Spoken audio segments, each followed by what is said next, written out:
Hi friends, welcome back to my YouTube channel. ನಾನಿವತ್ತು ಬಿಸಿ ಬಿಸಿ ಪೊಂಗಲ್ ಮಾಡ್ಕೊಡ್ತೇನೆ. ಸೊ ಬಿಸಿ ಬಿಸಿ ಪೊಂಗಲ್ ಏನಕ್ಕೆ ಹೇಳಿದೆ ಅಂದರೆ, ಈ ಪೊಂಗಲನ್ನು ಬಿಸಿ ಇದ್ದಾಗ ಮಾತ್ರ ತಿನ್ನಬೇಕು, ಬಿಸಿ ಇದ್ದಾಗಲೇ ತಿನ್ನಬೇಕು. ಆರಿದ್ರೆ ಸ್ವಲ್ಪನೂ ಟೇಸ್ಟ್ ಇರಲ್ಲ, ಬೇರೆಯವ್ರಿಗೆ ಹೆಂಗೋ ಗೊತ್ತಿಲ್ಲ, ನನಗೆ ಮಾತ್ರ ಬಿಸಿ ಇದ್ದರೆ ಮಾತ್ರ ತಿನ್ನಬೇಕು ಅನಿಸುತ್ತೆ. ಹಾಗಾದರೆ ತಡ ಮಾಡಿದೆ ಈ ಬಿಸಿ ಬಿಸಿ ಪೊಂಗಲನ್ನು ತುಂಬ ಸುಲಭವಾಗಿ ತುಂಬ ಈಸಿಯಾಗಿ ನಾನು ನಿಮಗೆ ಹೇಳ್ಕೊಡ್ತೇನೆ. ಒಂದು 10 ನಿಮಿಷ ಒಂದು 11 ನಿಮಿಷ ಸಾಕಾಗುತ್ತೆ ಈ ರೆಸಿಪಿ ಮಾಡೋದಕ್ಕೆ. ತುಂಬ ಸುಲಭ. ಮಕ್ಕಳಿಗೆ ಸ್ನ್ಯಾಕ್ಸ್, ಮಕ್ಕಳಿಗೆ ಬೇಗ ಬೆಳಗ್ಗೆನೇ ಲಂಚ್ ಬಾಕ್ಸು, ಅಡುಗೆಗೆ ಬೇಗ ಆಗಬೇಕು, ಹಸ್ಬೆಂಡ್ಗೆ ಆಫೀಸ್ಗೆ ಹೋಗಬೇಕು ಅಂತಂದ್ರೂ ಕೂಡ ಬೇಗ ಸುಲಭವಾಗಿ ಆಗುವಂತಹ ಈ ರೆಸಿಪಿ ತುಂಬ ಈಸಿ ರೆಸಿಪಿ ಅಂತಲೇ ಹೇಳ್ಬೋದು. ಅದಕ್ಕೆ ಏನೇನು ಬೇಕು ಅಂತ ಫಸ್ಟು ನಿಮಗೆ ಹೇಳ್ತೀನಿ, ಬನ್ನಿ. ಈಗ ಫಸ್ಟು ಅಕ್ಕಿ ಮತ್ತು ಹೆಸರುಬೇಳೆ, ಅಕ್ಕಿ ಮತ್ತು ಹೆಸರುಬೇಳೆನ ಚೆನ್ನಾಗಿ ತೊಳ್ಕೊಂಡು ಇಟ್ಕೊಂಡಿದ್ದೀನಿ. ಇದನ್ನು ಫಸ್ಟು ನಾವು ಕುಕ್ಕರಿಗೆ ಹಾಕಬೇಕು. ಈ ಕುಕ್ಕರಿಗೆ ಹಾಕ್ತೇನೆ. ಸೊ ನೀವು ಎಷ್ಟು ಜನ ಇದ್ದೀರೋ ಅಷ್ಟು ತಕ್ಕಂಗೆ ಅಳತೆಯನ್ನು ಯೂಸ್ ಮಾಡ್ಕೋಬೇಕು. ನಿಮ್ಮ ಮನೆಯಲ್ಲಿ 2-3 ಇದ್ದರೆ ನಾನು ಎಂಥ ಕಪ್ ಯೂಸ್ ಮಾಡಿದ್ದೀನಿ ಅಂದರೆ ವೆಯ್ಟ್ ಈ ಸ್ಮಾಲ್ ಕಪ್ಪನ್ನು ಯೂಸ್ ಮಾಡಿ 2 ಕಪ್ ಹಾಕಿದ್ದೇನೆ. 2 ಇರೋದ್ರಿಂದ 2 ಕಪ್ ಹಾಕಿದ್ದೇನೆ. ನಿಮ್ಮ ಮನೆಯಲ್ಲಿ ಜಾಸ್ತಿ ಎಷ್ಟು ಜನ ಇದ್ರೆ ಅಷ್ಟು. ಇದು 1 ಕಪ್ಪಿಗೆ ಒಬ್ರಿಗಾಗತ್ತೆ. ಇದು 1 ಕಪ್ಪಿಗೆ ಒಬ್ರಿಗಾಗತ್ತೆ. ಅಂದರೆ ಇದು 3 ಕಪ್ ಹಾಕಿದರೆ 1 ಪಾವು. ನಾನು ಅಳತೆ ಇಟ್ಕೊಂಡಿರೋ ಪ್ರಕಾರ 3 ಕಪ್ ಹಾಕಿದರೆ 1 ಪಾವು ಆಗುತ್ತೆ. ಸೊ ಇದನ್ನು ನಾನು 2 ಕಪ್ ಹಾಕಿದ್ದೀನಿ. 2 ಇರೋದ್ರಿಂದ 1 ಕಪ್ಪಿಗೆ ಒಬ್ಬ ವ್ಯಕ್ತಿಗಾಗುತ್ತೆ. ಈ 1 ಕಪ್ಪಿಂದ ಒಬ್ರಿಗಾಗುತ್ತೆ. ಸೊ ನಾನು 2 ಕಪ್ಪನ್ನು ಹಾಕಿದ್ದೇನೆ. ಅಕ್ಕಿಯನ್ನು 2 ಕಪ್ ಹಾಕಿದ್ದೇನೆ. ಸ್ವಲ್ಪ ಹೆಸರುಬೇಳೆನೂ ಹಾಕಿದ್ದೇನೆ. ಎಷ್ಟು ಬೇಕೋ ಅಷ್ಟನ್ನು ಹೆಸರುಬೇಳೆ ಹಾಕಿದ್ದೇನೆ. ಹಾಕಿ ಇದು ಕುಕ್ಕರ್ಗೆ ಹಾಕ್ತೇನೆ. ತುಂಬ ಈಸಿ ಆಗಿರ್ತಕ್ಕಂಥದ್ದು ಇದು. ನನಗೆ ತುಂಬ ಇಷ್ಟ. ಚಳಿ ಇದ್ದಾಗ, ಚಳಿಗಾಲದಲ್ಲಿ ತುಂಬ ಬೇಗ ಆಗುವಂತಹ ರೆಸಿಪಿ ಇದು. ಚಳಿಗಾಲದಲ್ಲಿ ಬೇಗ ಆಗುವಂತಹ. ಇದಕ್ಕೆ ಒಂದು ಸ್ವಲ್ಪ ಅರಿಶಿನ ಹಾಕ್ತೇನೆ. ಅರಿಶಿನ ಅದೆಲ್ಲ ಹಾಕಿದರೆ ಟೇಸ್ಟು ಚೆನ್ನಾಗಿ ಬರುತ್ತೆ. ಇವಾಗ ಒಂದು ಚಿಟಿಕೆಯಷ್ಟು ಅರಿಶಿನ,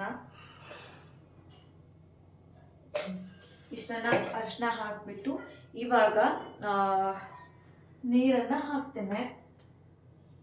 ಚಂದ ಎಷ್ಟು ನೀರು ಹಾಕ್ತೇನೆ ಹೇಳ್ತೇನೆ, ವೆಯ್ಟ್ ಮಾಡಿ. ಈಗ ಇದಕ್ಕೆ ನೀರನ್ನು ಹಾಕಬೇಕಲ್ವಾ.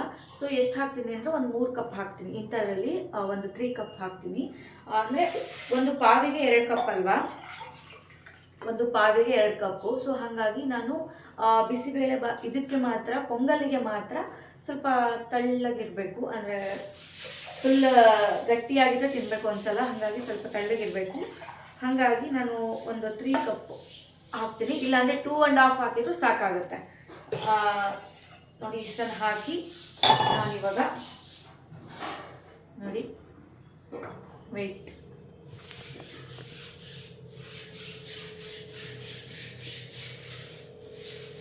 ಈ ಥರ ಹಾಕಿಬಿಟ್ಟು ಇದಕ್ಕೆ ಸ್ವಲ್ಪ ಉಪ್ಪನ್ನು ಹಾಕ್ತೇನೆ. ಇದಕ್ಕೆ ಎಷ್ಟು ಬೇಕೋ ಅಷ್ಟು ಉಪ್ಪನ್ನು ಹಾಕ್ತೇನೆ.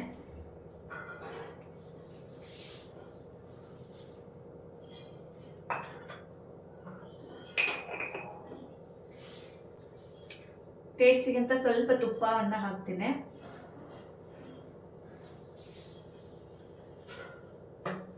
ಈಗ ಲೈಟನ್ನು ಕ್ಲೋಸ್ ಮಾಡೋಣ. ವಿಷಲನ್ನು ಹಾಕೋಣ. ನೋಡಿ ವಿಷಲನ್ನು ಹಾಕಿದ್ದೀನಿ. ಈಗ ಒಂದು 4 ವಿಷಲ್ ಹೊಡ್ಸ್ಕೊಳ್ತೇನೆ ನಾನು. ಒಂದು 4 ವಿಷಲ್ ಹೊಡ್ಸ್ಕೊಂಡು ಆಮೇಲೆ ಇದಕ್ಕೆ ಬೇಕಾಗಿರ್ತಕ್ಕಂತಹ ರೆಸಿಪಿಯನ್ನು, ಇದಕ್ಕೆ ಬೇಕಾಗಿರ್ತಕ್ಕಂಥದ್ದನ್ನು ಇವಾಗ ಜೋಡಿಸ್ಕೊಳ್ಳೋಣ. ಇವಾಗ ಅಲ್ಲಿ ರೈಸು ಮತ್ತು ಹೆಸರುಬೇಳೆನ ಮಿಕ್ಸ್ ಮಾಡಿ ನಾನು ಸ್ವಲ್ಪ ಅರಿಶಿನ ಹಾಕಿ, ಉಪ್ಪು ಹಾಕಿ, ಸ್ವಲ್ಪ ತುಪ್ಪ ಹಾಕಿ ನಾನು ಕ್ಲೋಸ್ ಮಾಡಿದ್ದೇನೆ. ಈಗ ಇದಕ್ಕೆ ಬೇಕಾಗಿರ್ತಕ್ಕಂಥದ್ದನ್ನು ರೆಡಿ ಮಾಡಿಕೊಳ್ಳೋಣ. ಇವಾಗ ಹಸಿಶುಂಠಿ, ಬೆಳ್ಳುಳ್ಳಿ, ಮೆಣಸಿನಕಾಳು, ಆಮೇಲೆ ಸ್ವಲ್ಪ ಜೀರಿಗೆ, ಇವನ್ನೆಲ್ಲ ಜೀರಿಗೆಯನ್ನು ಇವಾಗ ಹಾಕಬಾರ್ದು.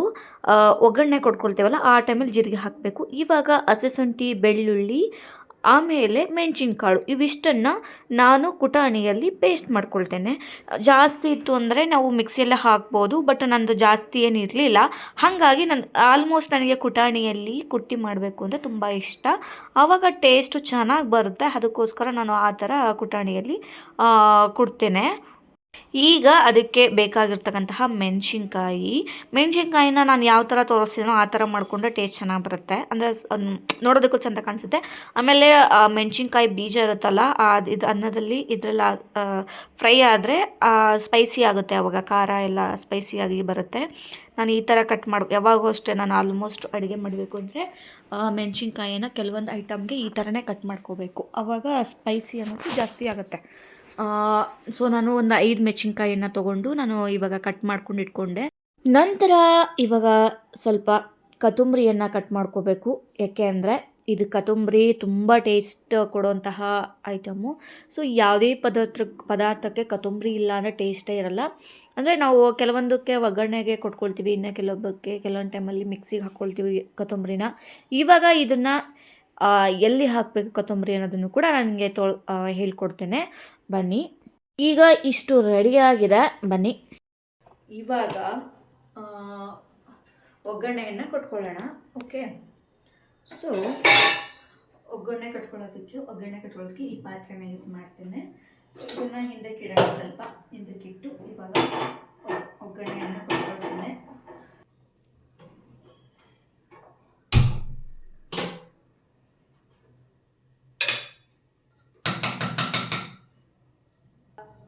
ಎಣ್ಣೆಯನ್ನು ಹಾಕ್ತೇನೆ.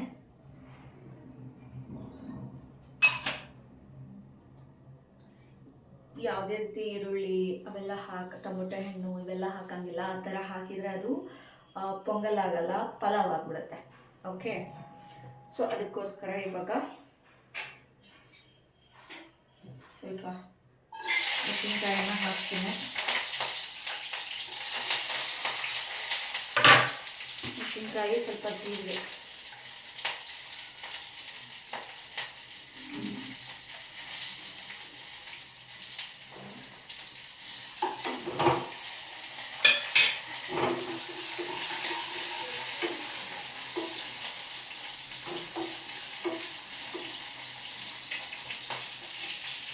this one also.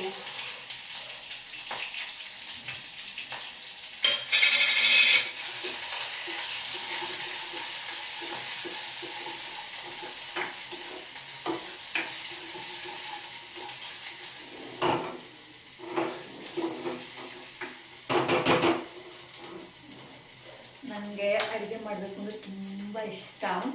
ಸೊ ಅದಕ್ಕೆ ನಾನು ಜಾಸ್ತಿ ಬೇರೆ ಕೆಲಸ ಮಾಡೋಕ್ಕಿಂತ ಅಡುಗೆ ಮಾಡೋದು ಜಾಸ್ತಿ ಕಾನ್ಸಂಟ್ರೇಷನ್ ಮಾಡ್ತೇನೆ. ತುಂಬ ಇಷ್ಟ.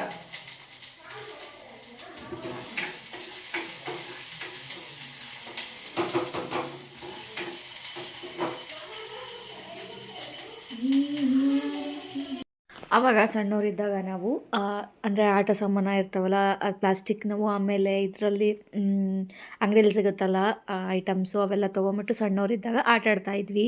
ಅಡುಗೆ ಮಾಡೋ ಆಟ ಆಡ್ತಾಯಿದ್ವಿ. ಮಣ್ಣನ್ನು ತೊಗೊಂಡು ಅದರಲ್ಲೇ ಸಾಂಬಾರು, ಅದರಲ್ಲೇ ಇದು ಎಲೆಗಳು ಎಲ್ಲ ಇಟ್ಕೊಂಡು ಮಾಡ್ತಾಯಿದ್ವಿ ನಾವು. ಅವಾಗೇನಾಗುತ್ತೆ, ಆ ನೆನಪು ನನಗೆ ಇವಾಗ ಬರುತ್ತೆ. ಆವಾಗ ಈಗ ದೊಡ್ಡ ದೊಡ್ಡ ಪಾತ್ರೆಗಳ ಜೊತೆ ಅಡುಗೆ ಮಾಡ್ತಾಯಿದ್ವಿ. ಅವಾಗ ಸಣ್ಣ ಸಣ್ಣ ಪಾತ್ರೆಗಳು, ಅಂದರೆ ಆರ್ಟಿಫಿಷಿಯಲ್ ಇದ್ರಲ್ಲಿ ಬರ್ತಾವಲ್ಲ ಪ್ಲಾಸ್ಟಿಕ್ ಪಾತ್ರೆಗಳು, ಅವೆಲ್ಲ ಬರ್ತಾವಲ್ಲ ಪ್ಲಾಸ್ಟಿಕ್ ನಾವು ಆಟ ಆಡೋ ಸಾಮಾನುಗಳು, ಅದರಲ್ಲಿ ಆಟಾಡಿ ಎಂಜಾಯ್ ಮಾಡ್ತಾಯಿದ್ವಿ. ಆ ಟೈಮಿಂಗ್ಸು ಕೆಲವೊಮ್ಮೆ ನಾನು ಅಡುಗೆ ಮಾಡಬೇಕಾದ್ರೆ ನೆನಪಾಗುತ್ತೆ ನನಗೆ ತುಂಬ ನೆನಪಾಗ್ಬಿಡುತ್ತೆ. ಎಷ್ಟು ಬದಲಾಗ್ತಾ ಹೋಗುತ್ತೆ ಅಲ್ವಾ ಅಂತ. ಈಗ ಸ್ವಲ್ಪ ಅದಕ್ಕೆ ತುಪ್ಪವನ್ನು ಹಾಕ್ತೇನೆ. ತುಪ್ಪ ಮೇಲ್ಗಡೆನೂ ಹಾಕಿದರೆ ಏನೋ ಟೇಸ್ಟ್ ಆಗುತ್ತೆ. ಅಂದರೆ ತುಪ್ಪ ನಿಮ್ಗೆ ಇಷ್ಟ ಇದ್ದರೆ ಹಾಕ್ಕೊಳ್ಳಿ, ಇಲ್ಲ ಅಂದರೆ ಬಿಡಿ, ಬಟ್ ಟೇಸ್ಟ್ ಚೆನ್ನಾಗಾಗುತ್ತೆ. ತುಪ್ಪ ಹಾಕಿ ಇದು ಮಾಡಿದರೆ ಟೇಸ್ಟ್ ಸಖತ್ತಾಗುತ್ತೆ. ನೋಡಿ, ಈ ಥರ ಲಾಸ್ಟಿಗೆ ಕೊತ್ತಂಬರಿ ಹಾಕಬೇಕು. ಸ್ಟಾರ್ಟಿಂಗು ಅದನ್ನು ಪೇಸ್ಟ್ ಮಾಡೋದು ಆ ಥರ ಎಲ್ಲ ಮಾಡಬಾರ್ದು. ಎಲ್ಲ ಬೆಂದಾಗಿ ಎಲ್ಲ ಆದಮೇಲೆ ಫೈನಲ್ಲಾಗಿ ಕೊತ್ತಂಬರಿಯನ್ನು ಹಾಕಬೇಕು. ಆವಾಗ ಚೆನ್ನಾಗಾಗುತ್ತೆ. ಇನ್ನೂ ಸ್ವಲ್ಪ ತೆಳ್ಳಗೆ ಬೇಕು ಅಂದರೆ ಇನ್ನೂ ಸ್ವಲ್ಪ ತೆಳ್ಳಗೆ ಮಾಡ್ಕೊಳ್ಳಿ, ಅದು ನಿಮಗೆ ಬಿಟ್ಟಿದ್ದು. ನಮಗೆ ಜಾಸ್ತಿ ತೆಳ್ಳಗಾದರೆ ತಿನ್ನಬೇಕು ಅಂತ ಅನಿಸಲ್ಲ ಕೆಲವೊಬ್ಬರಿಗೆ. ಸೊ ನಮಗೆ ಇಷ್ಟೇ ಸಾಕು, ಇಷ್ಟೇ ಸಾಕಾಗುತ್ತೆ. ತೆಳ್ಳಗೆ ನಮಗೆ ಓಕೆ ಆಯಿತು. ಇವಾಗ ಬನ್ನಿ ಸರ್ವ್ ಮಾಡೋಣ. ಸೊ ಯಾವ ಥರ ಆಗುತ್ತೆ ಅಂತ ನಾನು ನಿಮಗೆ ತೋರಿಸ್ತೇನೆ. ತುಂಬ ಈಸಿ ರೆಸಿಪಿ ಇದು. ಜಾಸ್ತಿ ಇಸ್ಕಾನ್ ಟೆಂಪಲಲ್ಲಿ ನಾವು ತಿಂತೀವಿ. ನಾವು ಮೊನ್ನೆ ಹೋಗಿದ್ವಿ ರೀಸೆಂಟಾಗಿ ಇಸ್ಕಾನ್ ಟೆಂಪಲಿಗೆ ಹೋದಾಗ ಇದೇ ಪೊಂಗಲನ್ನು ಕೊಟ್ಟಿದ್ದರು. ಸಖತ್ತಾಗಿ ಟೇಸ್ಟು ಇತ್ತು. ಆಮೇಲೆ ಇದು ಆಲ್ಮೋಸ್ಟ್ ಶುಕ್ರವಾರ ಆಮೇಲೆ ಇದ್ರ ಟೈಮಲ್ಲಿ ಮಾಡ್ತಾರೆ. ಆಮೇಲೆ ಸಂಕ್ರಾಂತಿ ಟೈಮಲ್ಲಿ ಪೊಂಗಲ್ ಮಾಡ್ತಾರೆ. ಇನ್ನೂ ತುಂಬ ಸ್ಪೆಷಲ್ ಅಂತಲೇ ಹೇಳ್ಬೋದು. ನೋಡಿ ಎಷ್ಟು ಸಖತ್ತಾಗಿ ಬಂದಿದೆ. ನೀವು ಕೂಡ ಟ್ರೈ ಮಾಡಿ. ಫೈನಲಿ ಪೊಂಗಲ್ ರೆಡಿಯಾಗಿದೆ, ನಿಮ್ಮ ಮುಂದೆ ಇದೆ. ಸೊ ಟೇಸ್ಟ್ ಹೇಗಿದೆ ಕಮೆಂಟ್ ಮಾಡಿ. ತುಂಬ ರುಚಿಯಾಗಿರುತ್ತೆ. ಇದು ನಮಗೆ ಕೆಮ್ಮು ಶೀತ ಆದಾಗ, ಚಳಿಗಾಲ ವೆದರ್ ಚೇಂಜ್ ಆದಾಗ ಈ ರೆಸಿಪಿಯನ್ನು ಮಾಡ್ಕೊಂಡು ತಿಂದರೆ ಸಖತ್ತಾಗಿರುತ್ತೆ. ಆಮೇಲೆ ಬಾಡಿ ಫ್ರೆಶ್ ಅನಿಸುತ್ತೆ. ಅಂದರೆ ಮೈಂಡಲ್ಲೆಲ್ಲ ಇದರಲ್ಲಿರೋದೆಲ್ಲ ಆಚೆ ಬಂದ್ಬಿಟ್ಟು ಅಷ್ಟು ಚೆಂದ ಇರುತ್ತೆ ಇದು. ನನಗಂತೂ ತುಂಬ ಇಷ್ಟ. ಇದು ಈಸಿಯಾಗಿರೋಂತಹ ರೆಸಿಪಿ ಅಲ್ವಾ, ಯಾರಿಗೆ ತಾನೇ ಇಷ್ಟ ಆಗಲ್ಲ. ನನಗಂತೂ ಏನಾದರೂ ಮಾಡಬೇಕು ಅಂತ ಅನಿಸಿರಲ್ಲ, ಊಟ ಮಾಡಬೇಕು ಅನಿಸಿರಲ್ಲ. ಅಂಥ ಟೈಮಲ್ಲಿ ಇದು ಸ್ಪೈಸಿಯಾಗಿರುತ್ತೆ. ಅಂದರೆ ಹಸಿಶುಂಠಿ, ಬೆಳ್ಳುಳ್ಳಿ ಪೇಸ್ಟು, ಮೆಣಸಿನ್ಕಾಳು ಇವೆಲ್ಲ ಹಾಕಿದ್ವಿ ಅಂದರೆ ಆಟೋಮೆಟಿಕ್ ಎಲ್ಲದೂ ಕೂಡ ಟೇಸ್ಟ್ ಡಬಲ್ ಆಗಿಬಿಡುತ್ತೆ. ಅದಕ್ಕೋಸ್ಕರ ನಾನು ಈ ಪೊಂಗಲನ್ನು ಆಲ್ವೇಸ್ ಇಷ್ಟಪಡ್ತೀನಿ. ಸೊ ನೀವು ಇಷ್ಟಪಡ್ತೀರಾ ಅಂತ ಭಾವಿಸ್ತಾ ಈ ವಿಡಿಯೋವನ್ನು ಪೂರ್ತಿ ನೋಡಿದ್ದಕ್ಕೆ, ಪೂರ್ತಿಯಾಗಿ ನೋಡಿ ಅಂತ ಕೇಳ್ಕೊಳ್ತಾ, ಮತ್ತು ಪೂರ್ತಿಯಾಗಿ ಯಾರು ನೋಡಿದ್ದೀರಾ ಅವರೆಲ್ಲರಿಗೂ ಕೂಡ ಧನ್ಯವಾದ. ಹಾಗೆ ಲೈಕ್, ಶೇರ್, ಸಬ್ಸ್ಕ್ರೈಬ್ ಆಮೇಲೆ ಕಮೆಂಟ್ ಹಾಕೋದನ್ನು ಮರಿಬೇಡಿ ಆಲ್ವೇಸ್. ಮತ್ತೆ ಮುಂದಿನ ಸಂಚಿಕೆಯಲ್ಲಿ ಮುಂದಿನ ವಿಡಿಯೋ ಒಳ್ಳೆ ಮತ್ತೊಂದು ರೆಸಿಪಿಯೊಂದಿಗೆ ಅಥವಾ ಒಳ್ಳೆ ಕಂಟೆಂಟೊಂದಿಗೆ ಬರ್ತೀನಿ. ಅಲ್ಲಿವರೆಗೂ ಧನ್ಯವಾದ. Love you all. Bye bye.